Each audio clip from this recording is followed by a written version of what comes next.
Buongiorno a tutti e benvenuti a Palazzo Ferrofini, sede del Consiglio regionale del Veneto, una delle istituzioni della nostra regione, insieme a Palazzo Balbi, in questa prestigiosa sede, diciamo, con questa vista anche molto bella su Venezia, sulla Madonna della Salute, e mi fa piacere che oggi si possa tenere in questa aula, in questa sala, una presentazione di un libro importante, con degli ospiti, mi sento di dire perché conosco i Giovanni, diciamo, importanti e che sicuramente sono più abili di me nel spiegare e raccontare questo testo, ma soprattutto anche le emozioni magari che si possono provare.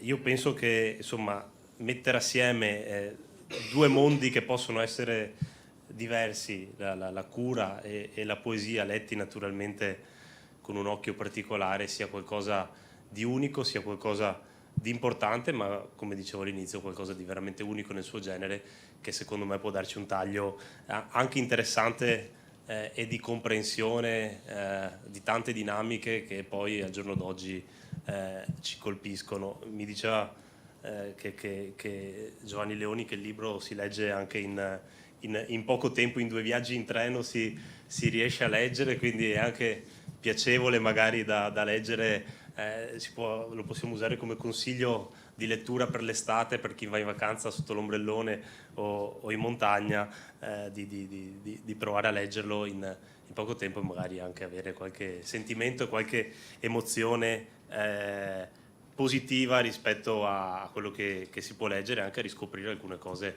come qualche passaggio che ho letto sulla Divina Commedia, che è assolutamente importante. Allora, io naturalmente da consigliere regionale, da presidente della commissione bilancio del Consiglio regionale, insomma, ho l'onere di darvi e il piacere di darvi il benvenuto a questa mattina, però poi, insomma, come vedete, gli ospiti sono sicuramente importanti. Ve li vado così, insomma, li conoscete meglio di me, ma ve li vado a presentare. In primis l'autore, Giovanni Mandolitti, oncologo, primario emerito, tra le voci più autorevoli della radioterapia italiana, e che alla scienza affianca anche una passione autentica e coltivata per le medical humanities. Quindi un ringraziamento davvero e un benvenuto a Palazzo Ferrofini. Grazie.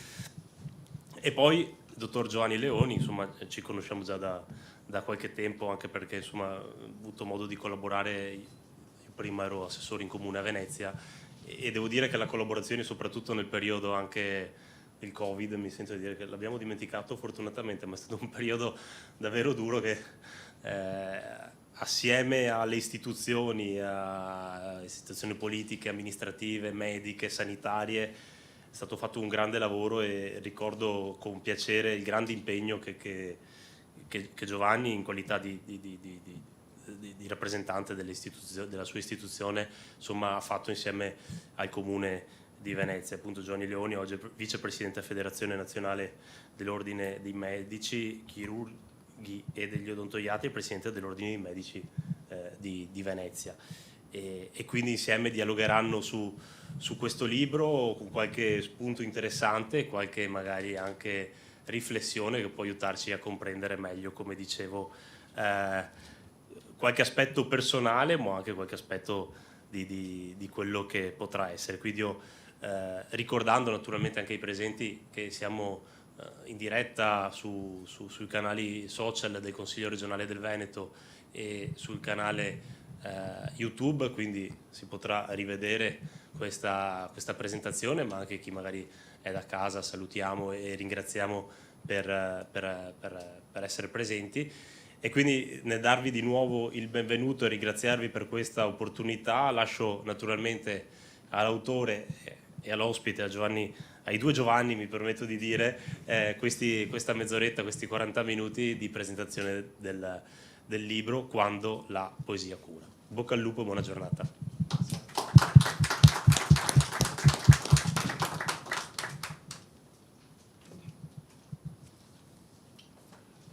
Buongiorno a tutti, per primo ringraziamento al consigliere Andrea Tomaello e al Presidente Zaia anche per la possibilità di essere qui come ospiti per la lezione di questo libro del collega Giovanni Mandoliti.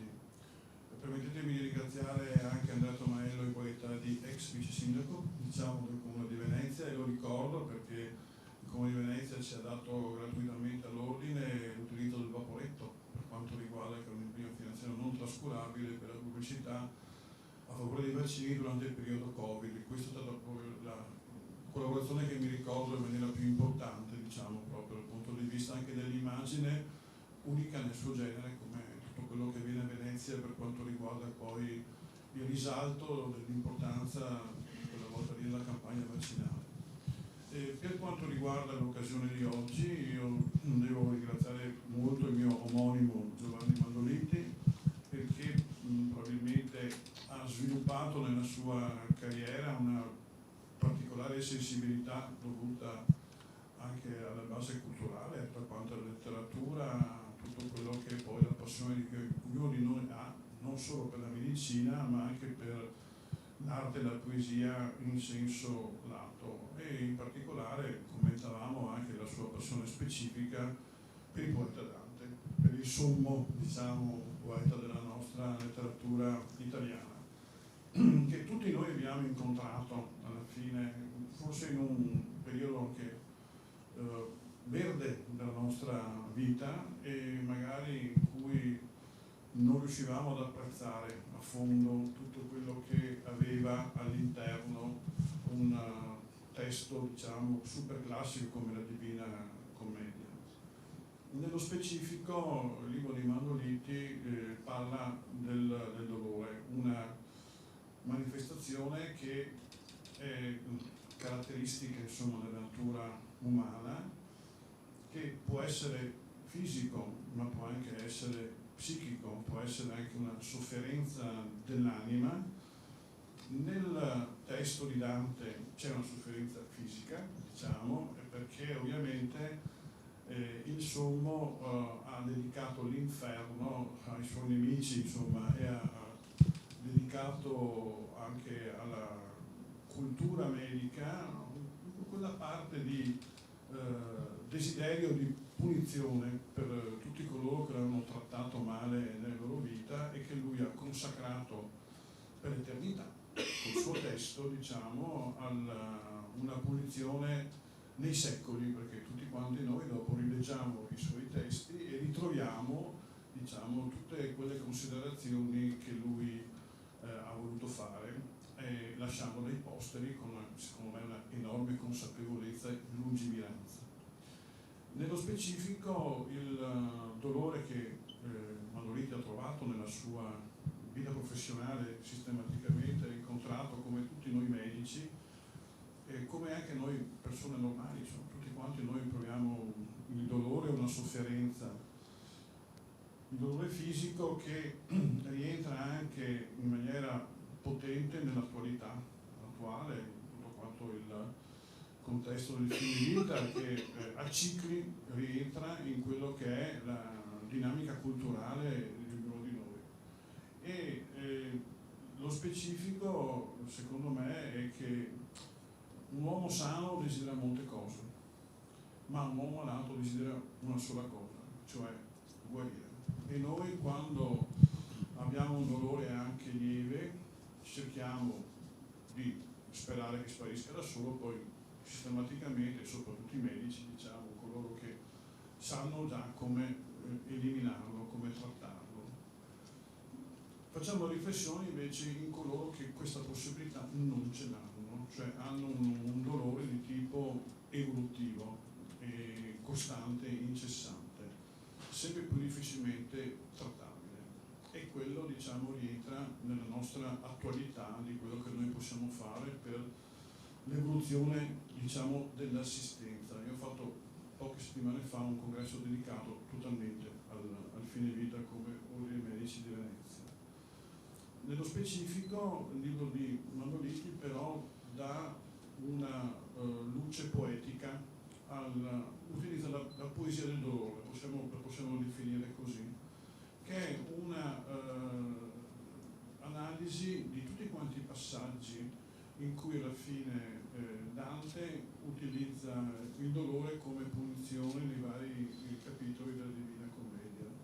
E questo ha un riflesso anche sulle analisi che ognuno di noi naturalmente può fare, che io vi invito a fare, perché è una visione completamente, diciamo, differente per quanto riguarda, almeno per me, l'analisi di questo testo. Non è un testo lungo, è un testo che sì, ho letto in, diciamo, 4 viaggi per la verità, guardate 2 intorni, perché non è proprio un testo che si può leggere come un giallo Mondadori, tanto per capirsi. È un testo in cui devi fare anche delle riflessioni e che ti porta anche, a me personalmente l'ho fatto, a andare a rivedere gli estratti e cosa c'era prima e dopo del capitolo da cui è tirato fuori poi l'argomento specifico, che sia contro Golino, che sia un'altra cosa più famosa, diciamo, come situazione. Però la visione, diciamo, mediata è una riflessione che ti porta poi alla fine a considerare il dolore come una parte della tua esistenza, una parte della sofferenza umana, una caratteristica di cui noi parliamo poco, perché il dolore è una sensazione che si vive in prima persona, c'è chi lo condivide, c'è chi si ritira e lo soffre personalmente, c'è chi lo ignora, c'è chi lo trasforma in analisi poetica, per carità, ma soprattutto è una caratteristica umana che alla fine è un circuito elettrico, è vero, una richiesta di attenzione per il corpo, per una questione di disagio fisico, perché il dolore dal punto di vista tecnico è un avvertimento, bene. Dal punto di vista del dolore, diciamo, più profondo, è una situazione che può caratterizzare la tua esistenza. Il disturbo mentale e la sofferenza fisica e la sofferenza psichica probabilmente è la parte meno conosciuta. Recentemente ci sono stati dei grossi sviluppi sulle basi anatomiche della psichiatria, che sono un'acquisizione più recente degli ultimi 30-40 anni, perché una volta non c'erano essenzialmente, era molto limitata a questo tipo di conoscenza. Adesso finalmente esistono anche le basi neurologiche, farmacologiche, diciamo, per quanto riguarda, biologiche per questo tipo di sensazione che ci caratterizza. Trasformarla in poesia e applicarla a un'esperienza radicata nella nostra vita di studenti, professionisti, di cultori della materia, per cui diciamo anche in un'età più avanzata ritroviamo questo tipo di testo, per me è stata una incredibile avventura che mi ha fortunatamente distolto da tante problematiche caratterizzate dalla carica, dalle cariche che rivesto, che sono più tecniche, e ti trasportano in un altro tipo di mondo. Quindi io lo ringrazio profondamente di questo regalo che mi ha fatto, dell'invito che mi ha fatto qui oggi, e del testo che rileggerò, cioè che non lascerò lì, ma me lo riporterò, perché dopo che ho dovuto leggerlo, vi assicuro, in maniera concentrata, per venire fuori per i tempi, perché dopo la vita è così, dopo devi dare una prefazione, hai dei tempi tecnici, diciamo, per cui devi farlo. Quindi ti metti a fare la roba, ti concentri e lo leggi, praticamente di corsa, così è stato. Però me lo voglio rileggere con più calma, soprattutto in certi passaggi. Grazie mille per l'attenzione. Grazie Giovanni. Intanto buona giornata a tutti. Ringrazio la Presidenza del Consiglio regionale, in particolare il Presidente Zaia per l'invito. Ringrazio l'Assessore Tomaello. Ringrazio i Presidenti, ringrazio anche l'amico che è stato l'artefice di questo incontro. Ecco, niente, mi accingo a spiegare un pochettino cos'è che mi ha spinto a... Aspetta, forse il problema tecnico.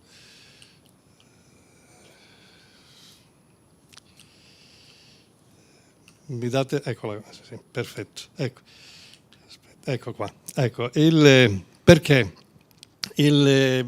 Cosa mi ha spinto a scrivere questo libro?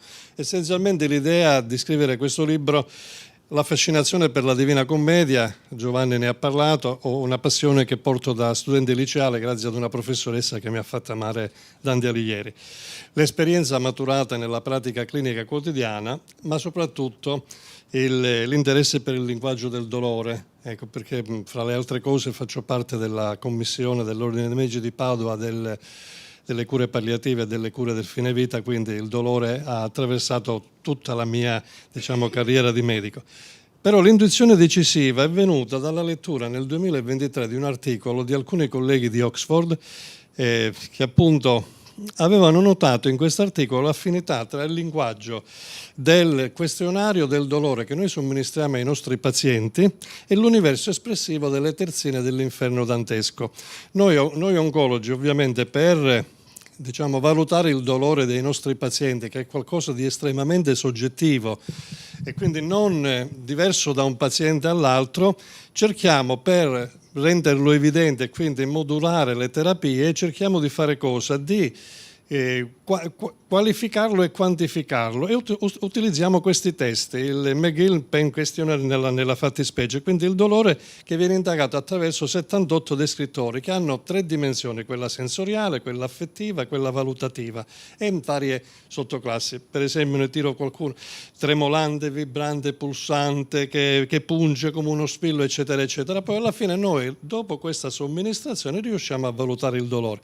Ebbene, questi autori di questa pubblicazione hanno notato che 46 su 78 di questi descrittori, quindi più della metà, sono stati usati da Dante nell'inferno. Allora questo mi ha incuriosito, perché abbiamo per esempio 93 volte Dante usa della sfera sensoriale questi termini, poi nella sfera affettiva e nella sfera critica, ma quello che mi ha più entusiasmato essenzialmente è quella che ha fatto proprio un'anatomia del dolore e quindi non sinonimi casuali, ma ha modulato l'intensità anche della paura. Per esempio paura, solo nel primo canto, la troviamo già 5 volte, ma così altre cose. Per esempio, vedete, nelle categorie che noi utilizziamo per valutare il dolore dei nostri pazienti, quindi sensoriale sensoriale termico, sensoriale pressivo, affettivo punitivo, la bufera infernale che mai non resta, quindi i lussuriosi del quinto canto, eccetera, eccetera. Questo mi ha spinto a fare cosa? A fare uno studio a livello di pubblicazioni. Ho tirato fuori un po', qui ne vedete un po' e poi alla fine ho scoperto che Dante studiò medicina a Bologna, ma studiò medicina a Bologna con Taddeo Alderotti, che a quei tempi era la scuola medica più famosa insieme alla scuola salernitana, no? Che faceva scuole in tutta Europa e nel mondo conosciuto. Quindi è emerso da questi studi che ho fatto, da questo studio di ricerca bibliografica, è emerso una concezione del corpo umano non solo simbolica da parte di Dante, ma anche biologica e psicologica. Ecco, vedete, qui c'è un bel testo che ha scritto Giorgio Cosmacini, uno storico della medicina, e quindi dove descrive, per esempio, l'esperienza bolognese nella scuola di medicina di Dante, che è stata proprio una palestra scientifica, e poi Dante, pur non essendo medico, utilizzò il suo sapere medico per interpretare la realtà e quindi conferire al corpo, al dolore e alla sofferenza una straordinaria concretezza narrativa. Ma quello che più mi ha colpito è questo testo di Gennaro Sasso, un filosofo che è mancato nel maggio scorso all'età di 98 anni, che in questo saggio lui, quando dice non sono i falsari febbricitanti, per esempio le trasformazioni corporee dei ladri, la fame di Ugolino, le ferite dei simoniaci, non sono ornamenti realistici, ma una biologia esatta per Dante. Quindi Dante usa il sapere medico, quello che lui aveva appreso da Taddeo Alderotti dalla scuola, per mostrare l'unità drammatica fra il corpo e l'anima. E quindi io mi sono inventato un capitolo proprio il dolore che si fa voce, quindi la sofferenza di Dante non è solo una scenografia morale, ma è un'esperienza pulsante, cioè trema nei denti degli ignavi, brucia sulla pelle dei bestemmiatori, grava sul respiro dei golosi, si congela nelle ossa dei traditori. E quindi le terzine dantesche non si limitano solo a descrivere il dolore, lo registrano con una precisione quasi clinica. Quindi Dante restituisce al dolore una dimensione narrativa. Nell'inferno, infatti, il peccatore è rappresentato nella sua interezza non solo attraverso la pena subita, ma nella complessità della sua esperienza umana. Quindi la sofferenza che emerge come esperienza globale. E noi vediamo appunto che Dante cosa fa? Esplora la dimensione fisica, la dimensione emotiva, la dimensione cognitiva, la dimensione relazionale e sociale, che poi è quello che noi medici oggi chiamiamo il dolore totale, di cui ne parlava prima Giovanni Leone.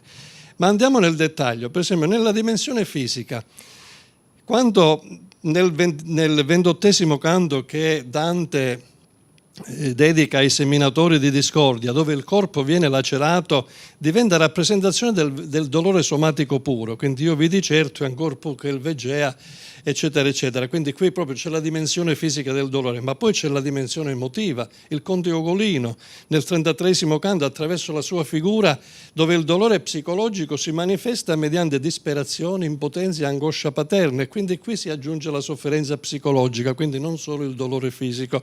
Ma l'altra dimensione che Dante indaga è la dimensione cognitiva, e qui Farinata degli Uberti emerge con una lucida coscienza della propria identità e del proprio destino, quindi consapevolezza, orgoglio e memoria rendono la condizione di Farinata ancora più drammatica e cosciente. Ma non da ultima la dimensione relazionale e sociale. Noi sappiamo che quando i nostri pazienti provano dolore, quindi il nostro compito è quello di alleviarlo, loro hanno anche una forma di isolamento relazionale e sociale, quindi non frequentano più, e quindi un passo significativo è quello classico di Francesca da Rimini nel 5° canto, e qui la sofferenza non riguarda solo il singolo individuo, ma si definisce attraverso la relazione con l'altro, e quindi la famosa terzina, amor, calcol gentil, ratto s'apprende, eccetera, eccetera. E allora quindi vedete che Dante non è solo un dolore fisico, ma l'inferno non è solo un segnale nocicettivo, è una sofferenza che coinvolge l'intera identità della persona in un intreccio di amputazioni fisiche, emotive e sociali. E vedete infatti la dimensione fisica, la mutilazione, ferite, il tormento sensoriale, la dimensione emotiva, quindi la paura, l'angoscia. Abbiamo visto come la paura la ritroviamo solo nel 1° canto 5 volte come termine, la disperazione, la dimensione cognitiva, memoria, colpa, consapevolezza, ma la dimensione relazionale, quindi l'isolamento, la perdita e l'esclusione, la sensazione di esclusione. Quindi rileggiamo l'inferno. Allora l'invito che nel libro rileggiamo l'inferno in un modo diverso, come una cartella clinica dell'anima, no? Dante quindi non descrive solo le pene morali, Dante non descrive solo la sofferenza, ma in un'epoca dominata dagli algoritmi, e qui un invito che io faccio ai nostri colleghi: gli algoritmi diagnostici servono, però non solo. Dante ricorda che dietro ogni quadro clinico c'è una selva oscura, ma anche un bisogno da parte del paziente di uscire a rivedere le stelle, ed ecco l'attualità di Dante. Ma l'attualità più bella di Dante, che ha anticipato 700 anni prima, ne parlava prima Giovanni e poi lo vedremo, la neurobiologia è qualcosa di recente, ma dopo vedrete in alcuni canti, in alcune terzine, come Dante l'abbia anticipato con 700 anni prima. Quindi vedete, io ho parlato proprio di dualità semantica, sofferenza fisica e tormento dell'anima. Basta solo vedere il 5° canto che cito qui, dove le stride e il tormento sono il dolore del corpo, quindi la sofferenza fisica, ma il compianto e il lamento è il dolore dell'anima, quindi l'angoscia e la disperazione che molto spesso i nostri pazienti hanno quando provano dolore. E quindi Dante descrive con notevole realismo fenomeni riconducibili a quadri clinici che noi troviamo oggi: sincopi emozionali, crisi convulsive, alterazioni transitorie della coscienza. Vediamo qualcuno. Per esempio, quando è caddi come corpo morto cade, verso il 142esimo del 5° canto, che lui, dopo il racconto di Francesca da Rimini, è travolto dalla pietà e quindi da un intenso coinvolgimento emotivo. Questa è una delle più celebri immagini, ma qui Dante cosa sta? Sta descrivendo una perdita di coscienza indotta da un trauma emotivo, ma noi clinici, questa cos'è? È tipica della narcolessia. quindi improvvisa caduta, forte coinvolgimento emotivo, assenza di convulsioni, episodio rapido e improvviso. Ma la narcolessia, come entità clinica, la descrive nell'800 Jean-Baptiste Gélineau, prima non si conosceva, quindi Dante ha anticipato di 600 anni quello che poi è stato scoperto dai neurobiologi, dai neurologi. Quindi questa è una cosa che è affascinante. Ma nella nona bolgia Dante mostra con sorprendente e precisa l'anatomia viscerale, ed ecco lì dove ha studiato medicina. Quando lui ritrae Maometto, che dice tale gambe pendeano le minugge, eccetera, lui, le minugge sono gli intestini, la corata è il blocco degli organi toracici, quindi il cuore, il polmone, il fegato e la trachea, lo tristo sacco e lo stomaco. Ma questa terminologia era perché proprio nel 200-300 all'Università di Bologna venivano autorizzate da parte della Chiesa Cattolica le prime autopsie. Quindi vuol dire che Dante aveva assistito alle autopsie. Quindi ma questa è la più bella, perché nel 24° canto lui descrive una vera e propria crisi epilettica. Quando usa il termine oppilazione nei versi che voi vedete, quindi siamo nell'8° cerchio, la 7ª bolgia, Dante descrive proprio una crisi epilettica. Il riferimento all'epilessia è esplicito proprio nel termine oppilazione, un vocabolo medico che significava a quei tempi un'ostruzione del pneuma, causa delle crisi nel pensiero ippocratico, che era proprio la descrizione della crisi epilettica. Ma quello che più affascina è anche Pier delle Vigne, l'alterazione della percezione del corpo. Nel canto 13° c'è proprio noi vediamo proprio un'alterazione del rapporto identità, percezione e corporeità. Quando Dante spezza il ramo, Pier delle Vigne dice perché mischiante, gli dice, no? Manifestando una risposta diretta allo stimolo doloroso. E quindi il dolore è rappresentato come un'esperienza concreta, la cui sofferenza fisica e psicologica si intrecciano nella trasformazione del corpo. Ma quello che è più affascinante, sempre nel canto dei suicidi, nel girone dei suicidi, è la funzione espressiva del dolore, cioè che Dante chiama come fenestra. E qui è bellissimo anche qui, perché 700 anni prima lui cosa ha fatto? Tu generi il trauma come causa, no? Però se io sfogo questo dolore, la finestra permette alla sofferenza di uscire dal mio corpo e quindi di estrinsecarla, cosa vuol dire? Io sopporto meglio il dolore e lo vediamo perché, e questa è la moderna neurobiologia, che è stata di 30 anni fa e non prima, perché attivo dei sistemi di benessere.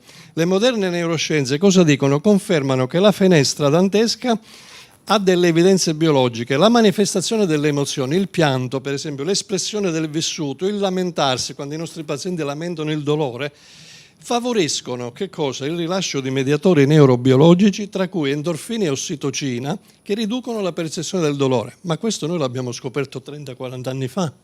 Dante ne parlava 700 anni fa, quindi vedete l'attualità. Questo è magnifico, è una cosa bellissima sta qua. Ecco. E quindi la paura come cura.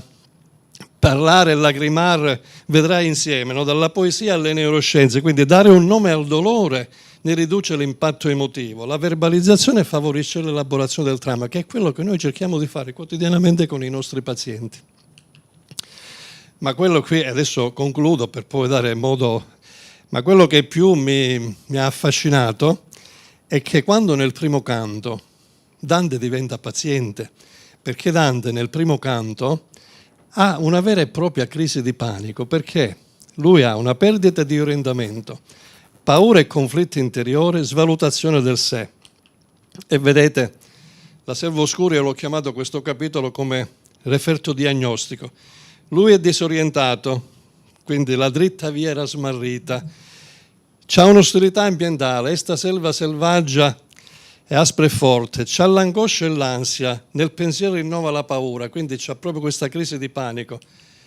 E quindi il suo referto clinico narrativo, cioè paura, rimuginio incessante, ansia profonda, affaticamento. Ma la cosa più bella, quando incontra le tre fiere, la lonza, il leone e la lupa, che è una minaccia persistente tipica della crisi di panico dei nostri pazienti, l'aggressività percepita, ma quello che affascina di più è Virgilio, che costruisce la vera e propria alleanza terapeutica che noi quotidianamente facciamo con i nostri pazienti. E ho messo da una parte le note diagnostiche, ma quello che è più importante è l'intervento clinico, quindi l'ascolto, la fiducia, l'accompagnamento, la speranza. E Dante cosa dice? Allora si mosse e io li tenni dietro.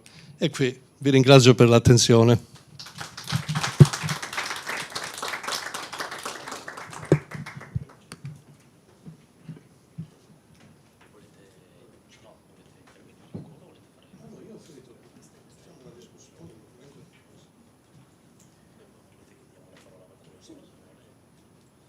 Allora, intanto ringrazio naturalmente per questa presentazione, perché si è visto anche per chi magari non è esperto di medicina come sottoscritto, ma la passione che c'è dietro, e questo penso sia la cosa più importante e che ha mosso poi tutto anche questo lavoro, diciamo, che è stato presentato oggi. Quindi insomma è stato anche utile per insomma ripercorrere qualche passo della Divina Commedia che per chi come me ormai l'ha vista passare alle scuole un po' di anni fa tende un po' a dimenticarlo. Invece riprenderla e associata al mondo della medicina, insomma, che come dicevo in apertura sembrano due mondi completamente diversi, invece abbiamo visto grazie a questo lavoro che sono due mondi non dico simili, ma molto correlati, o dove uno prende l'altro. Quindi veramente grazie. Saluto naturalmente, mi sono dimenticato di farlo prima, l'amministrazione comunale del comune di Este. Scusate se avete piacere di intervenire e portare un saluto, vi invito volentieri. Se avete, prego. No, beh, prego, mi permetto, ma... Scusate l'intervento fuori, ma no, ringrazio intanto anch'io il Consiglio regionale per l'invito, il consigliere e chi ha organizzato questo bel momento. Noi siamo presenti come amministrazione comunale, di cui il nostro dottor Mandoliti fa parte, ma anche come amici, insomma, e in qualche modo insomma, persone che si trovano spesso in Giovanni anche una capacità di cura che non è solo quella fisica, ma anche quella morale, quella di aiuto di chi è sempre vicino in tanti frangenti, insomma. Anche questo fa parte della peculiarità del suo carattere, come è stato detto, quella di dare un supporto emotivo nelle persone in difficoltà. Lo fa come medico ai suoi pazienti, lo fa spesso anche nella nostra amministrazione comunale quando c'è bisogno di un consiglio, di un aiuto o di un sostegno morale, insomma. Quindi è veramente un grande onore. Il libro noi l'abbiamo già anche presentato a Este e Giovanni insomma lo sta presentando in tanti luoghi.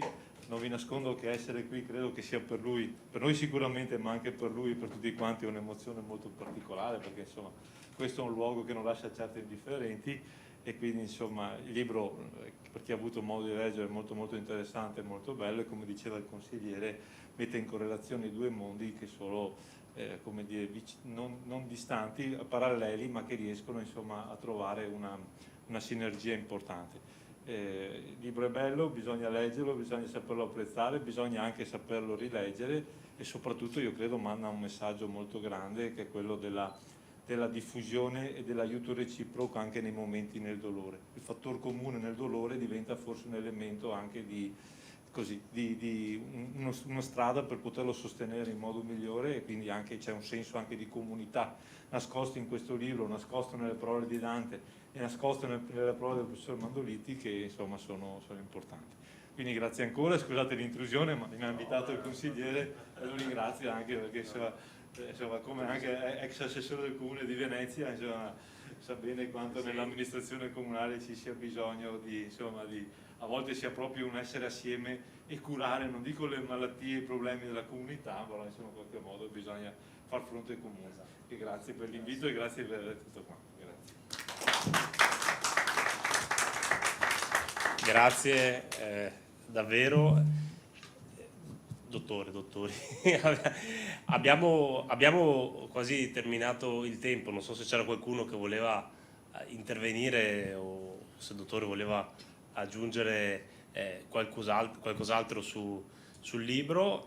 Non so se magari c'è qualcuno che ci ascolta da casa e è interessato, se possiamo dire dove si trova, quantomeno qualche informazione Spiccia commerciale, no? Bisogna Beh, venderlo il libro, no, adesso, tecnica, diciamo. no, vabbè, non è per motivi, sicuramente non è per motivi, No, diciamo. lo so, No, ma allora si trova in tutte le librerie, ma anche online, si trova sul sito della casa editrice, ma anche su Amazon, insomma, quindi ormai si trova dappertutto, insomma, è uscito online a maggio e da giugno nelle librerie, insomma, quindi lo troviamo. La cosa, no, non ho dati sull'evento. No, la cosa più interessante è che mi è stato proposto da parte di una professoressa di Padova di fare una riduzione teatrale del libro, quindi a settembre cominceremo a lavorare su questa cosa. Lo dico con orgoglio perché era nato così da un gioco. Ho detto mi metto a scrivere qualcosa e poi è venuto fuori tutto questo, quindi questo mi rende molto orgoglioso perché vuol dire che è stato molto apprezzato, insomma. Quindi. Io volevo solo fare un ringraziamento finale alla persona che ci ha portato qui, che è il dottor Gabriele Gasparini, che è consigliere dell'Ordine dei Medici di Venezia, ma anche il presidente della Fondazione Asmedica dell'Ordine dei Medici, che è una fondazione che si occupa di cultura, come tutte quante le fondazioni, quindi è una parte, l'Ordine è un'istituzione tecnica, diciamo, ordinamentale, disciplinare, però ha anche all'interno delle sue branche la possibilità di espandere anche la cultura in senso classico, diciamo, dei medici dal punto di vista della crescita intellettuale. E la Fondazione Asmedica, con il presidente Gabriele Gasparini, che è l'organizzatore di questa seduta qui, tra virgolette, in Consiglio regionale, è l'elemento, diciamo, più caratterizzante di questo tipo di attività. Grazie mille, Gabriele. Confermo, lo ringrazio. Ringrazio anch'io Gabriele perché vabbè, ci lega un'affettuosissima amicizia e quindi insomma è stato lui, l'ho detto prima, l'artefice di tutto, insomma, quindi grazie Gabriele. Confermo e ringrazio anch'io per questo momento, anche perché insomma di libri, sì, io sono qua da dicembre, da novembre, quindi non sono qua da tanto, non sono stati presentati tanti libri, ma penso di questo livello pochissimi. È anche un piacere sapere che anche le scuole, insomma, il mondo dell'istruzione sia interessato a queste cose qua, perché penso che sia anche per chi studia magari interessante mettere anche in un futuro, no? Correlare la lettura di Dante con l'aspetto medico, è qualcosa che fa riflettere, no? Noi purtroppo penso che in questo periodo tante volte siamo poco abituati a riflettere. L'altro giorno ero in treno e sentivo una discussione, probabilmente c'era tra qualche insegnante, non lo so, che dicevano sì, ma una volta noi non potevi portare agli esami, non so, di maturità, di cosa parlassero, era discussione un po' così, non portavi le calcolatrici, niente, ragionavi solo con la testa.